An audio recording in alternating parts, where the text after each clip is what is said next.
I gave one kingdom infinite resources and 0 intelligence. The other got near perfect intelligence and nothing else. Then I watched their first children grow up under complete opposite conditions. This isn't about who's smarter, it's about whether intelligence can actually beat environment.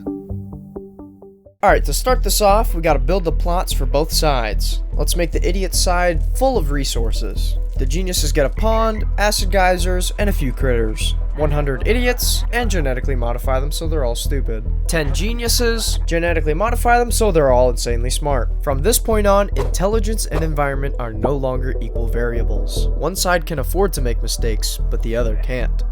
It is year 1, we have a population of 110, no houses, 0 creatures born, no books written, and the world now looks like this. It seems our idiots have awoken, and so have our geniuses. Everybody seems a little confused. And then they formed kingdoms. This is where intelligence stopped being potential and started being tested. And then I renamed both kingdoms to make things more clear. The idiots were getting straight to work despite being stupid. And I kind of forgot to give the geniuses trees, so I quickly added those. And both sides were already expanding. The king of the geniuses' name was L. And somehow the idiots had gained insane intelligence. I think it had something to do with it being the Age of Wonders. Then the geniuses had their first kid, Jertan, and I quickly renamed him to be Borg, and he was born as a genius with 140 intelligence. And the idiots also had their first kid, and I named him Flop, and he had 0 intelligence. From here on out, every failure would either build up or be forgiven. At year 2, the geniuses were already starting to put up some tents. Idiots, meanwhile, already had houses and a town hall. Borg was also feeling the effects from the Age of Wonders and had an intelligence of 362. At year 4, I disabled the Age of Wonders because that's just too OP. The geniuses now had 16 people, and the idiots had 106. Borg was now 3 years old, just chilling at the campfire. Flop, on the other hand, was just strolling around. Despite the population discrepancy, land was pretty even. Flop seemed to have nightmares. Maybe he was seeing things from the future, things that he didn't like. But he quickly went back to his old self, watching someone fistfight with a sheep. At year 7, a new village was founded by the idiots, and they crowned Flop as the leader at 6 years old. Flop didn't earn leadership, he inherited stability. The geniuses finally mustered enough material to start upgrading their houses. At year 10, what was Borg, the genius child, up to? Sleeping in all day. The idiots already had many houses. They even had a watchtower, and a fully functioning farm too. But they were still missing out on some really good resources down south. Luckily for the geniuses, some rare ores popped up, and they already had some pretty good tools. And what was Borg up to? Sleeping in all day. But Flop was actually being useful, conquering territory for his kingdom. And for a second, I thought the geniuses were getting ahead. I mean, like, really ahead. Are you sure? But I checked on the idiots, and it seems like they weren't too far off. At year 15, the idiots had doubled their population, and the geniuses have 7x'd it. Flop was now 14, and he was still being useful. Look at him, he's conquering land. And what was Borg up to? Well, he was sleeping. But at this point, sleeping wasn't laziness. It was exhaustion from never being able to relax. Oh, wait! He looks like he's charging up for something. Oh. At year 17, the geniuses have finally built a farm, while the idiots were already building their first mine. And somehow, Borg and Flop were beginning to grow some fame, either from putting up tents or cleaning up poop. At year 20, the idiots had 3 villages, the geniuses only having 1. And it seemed like the time was coming in our boys' lives where they were starting to get freaky. And I don't know how I didn't realize this before, but Flop's mom was the king of idiots and Borg's dad was the king of geniuses. Speaking of Borg, seems like he finally got a job, and it looked like he also had a lover. And let's just say things got a little heated. Just watch this. You see those hearts? And you see how everybody just got kicked out? I'm just gonna let your imagination come up with what happened.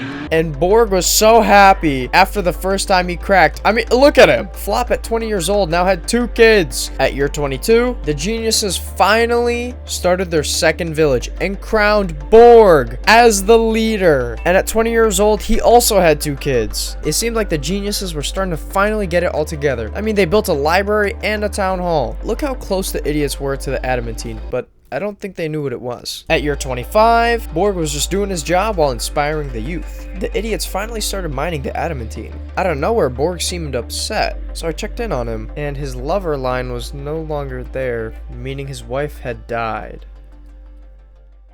But he quickly replaced her. You need to leave! It seemed like the king of geniuses was starting to grow sick and tired of the starvation, so he went to go and fetch food himself. Remember how Borg just got a new wife? Yeah, so that didn't last long. It seems like geniuses have magical powers, because this one was singing and the scorpion just killed itself. The idiots built a library. Not like they're gonna use that. The geniuses finally fully expanded their farm, while still being low on supplies. Then one of the genius kids found out he could jump over the world border and died in doing so. I don't know what's wrong with these people. Despite having like insane intelligence, they're just like leaving poop on the floor. I can't do this anymore. I can't! Tell them I want to quit. What do you mean? No, I said I want to quit. Please hold on one moment, as we connect you back to regular programming. Geniuses are now catching up with their population being only half of the idiots. Borg's depressed again. I don't know why, because he had some legendary armor. Oh, wait, I know why now. It's because one of his kids died. I have a small feeling the harsh terrain might be at fault. But Flop? Nah, he had 6 out of 7 kids. And he was level 3. Borg was only level 2. This was our first sign that environment was more important than intelligence. You know, I feel like the geniuses should be smart enough to watch out for this thing, but I guess not. It seems like the idiots are getting smarter. While I was checking the geniuses stat, it looks like Borg is the saddest of all the geniuses. And it probably has something to do with the fact that his kids keep on dying, while Flop the idiot was breaking past his birth limit. Flop's family had no deaths and was really rich. Borg's family had 5 deaths and was really poor. I don't think Borg cared too much, because after his children kept dying, he also had to pay taxes. Flop was as happy as can be. Only thing upsetting him was having a conversation, and also taxes. And Flop was getting smarter. And while Flop the idiot was doing his leaderly duties, Borg was swearing at the gods.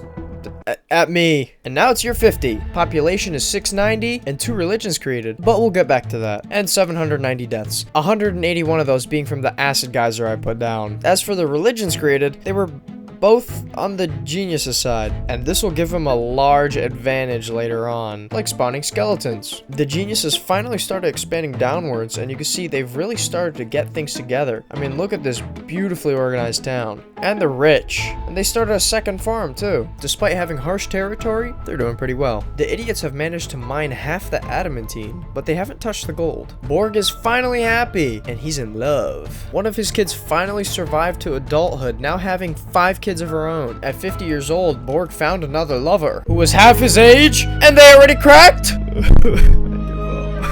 The geniuses use their religion powers to summon skeletons. As farm aids? I don't know, but they're pretty useful for battle. At year 56, the idiots have conquered their entire territory, with the geniuses still having a little bit to go. At 56, Flop had legendary slippers, while Borg had moved on to his next fetish, older women. And yeah. Genius is still lacking in survival instinct, and they were still forced to hunt for their food, even though they had like 90% of the population work in the fields. By now I was already recording for like 3 hours, so I got bored and possessed a slime and then hit someone and she went flying. I went to check up on her, and then I think she was mad at me. She started hunting me down and then ended up killing me. Borg was busy with grandma and now had 4 kids. And I think the king was sick and tired of waiting for someone to take over this little piece of land, so he went and did it himself. And with that new land, they began constructing their first mine. And then it was year 67. I'm sorry. By now, it seems like the geniuses were actually pretty geared up. The idiots as well, and they somehow had sushi. The idiots are still getting smarter. Year 72. The king of the idiots is dead. The kingdom of idiots split, and Flop was crowned the king of all idiots, while Borg was still a lowly leader. Flop, now being a king, was just strolling the streets, and he wasn't the smartest, but the people respected him. And it seemed like it was just all going downhill for Borg. Everyone in his life was dying. Bros had 16 kids and only 5 are alive. At this point, Borg wasn't losing because he was dumb. He was losing because he never got room to recover. It is now year 75. Their populations are now actually even because of the split. The geniuses are ballin' rich, and the idiots have mined all the adamantine. Then Flop wanted to make an alliance with his brother, while Borg was crying under the acid geyser. But it seems he found a new lover who's half his age! And Flop had now upgraded to a mithril sword, and he's still getting smarter. And Borg's still crying because his children, they're like all dead, except for that one. So to get away from it all, he's resorted to sleeping in the streets. I was curious, so I checked the idiot's inventory, and oh my god, these guys are stacked. Even with less resources, the geniuses are still catching up. Year 81, the king of geniuses was writing the first ever book. And 2 years later, the king finished his book. And it was a war manual. I hope that doesn't insinuate anything. And at 82, Flop is getting with people a quarter of his age. I can't anymore, dude. And the king now made a history book. Flop finally dealing with some sadness of his own. And how does he react? He cries in the middle of the street. Not a good look, buddy. Year 90, the king wrote a few more books. One called Forms of Idiots. Crazy coincidence. And now it's year 100. And guess what? Borg is finally happy. Now Flop is the one that's upset because 4 of his kids have died. Everything up to now happened in isolation. What happens next decides whether intelligence or your environment actually wins. Enough yapping. Time to take down the wall. I also added some trees in the middle. Why? And right away, everything seemed pretty chill. Kids were exploring, and the geniuses started building statues. And for simplicity's sake, I renamed that Idiots Alliance to Idiots Part 2. Nothing aggressive was happening. They were just claiming land. The King of Geniuses decided to explore the Idiot's kingdom. Maybe to scout out the ops, I don't know. King Flop was also roaming the border. Then the geniuses constructed a training barracks for soldiers. Let's hope they're not planning anything. Checking up on Borg, it seems he's found a new 18-year-old to play with.